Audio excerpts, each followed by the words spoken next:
It's a bustling, busy day at the New York State Capitol Convention Center Plaza as the 2025 SOMOS New York Conference opens its doors to leaders, advocates, and community changemakers in a collaborative effort to amplify underserved voices and create solutions through accessible local media. It's about the role of technology in supporting democracy, especially regarding equity and justice, a major theme of this year's conference, which is why nonprofit SOMOS Incorporated is highlighting exceptional work done and in progress by civil service workers from the city to the state. Our mission is to move $1 billion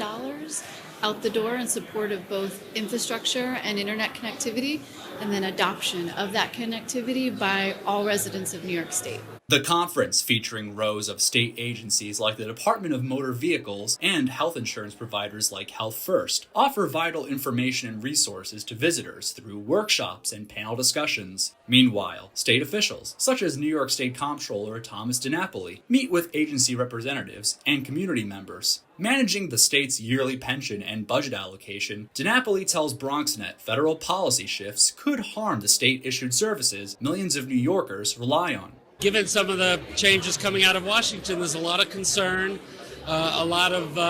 unity to really push back against some of the proposals that could really hurt the community. Other high-profile leaders in attendance, including Bronx Borough President Vanessa Gibson, addressed colleagues and the public, outlining strategies to take on and bridge pay and living disparities, among other issues affecting multiple communities in her borough. As Bronx Borough President, representing a large Latino population in the Bronx, we want to make sure that our voices are a part of the conversation when it comes to policy, budget, how do we do outreach, how do we work with our immigrant communities, those that are undocumented, the LGBT community, people with disabilities, veterans, marginalized people in our state that need the support, that need voices like ours. Others, such as New York Senator Robert Jackson, a panel member of today's discussion, says in a time of rampant disinformation, staying informed and up to date about which services and policies affect oneself is the most powerful resource of all. It's about educating people to the processes of the digital divide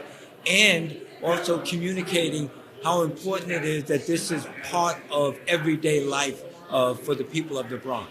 For many here showing up today, this is a sign of advocacy and support of local media outlets continuing to bring important stories to the light while going up against mainstream and streaming services. Here at the Empire State Plaza, Chris Camella, BronxNet Community Television.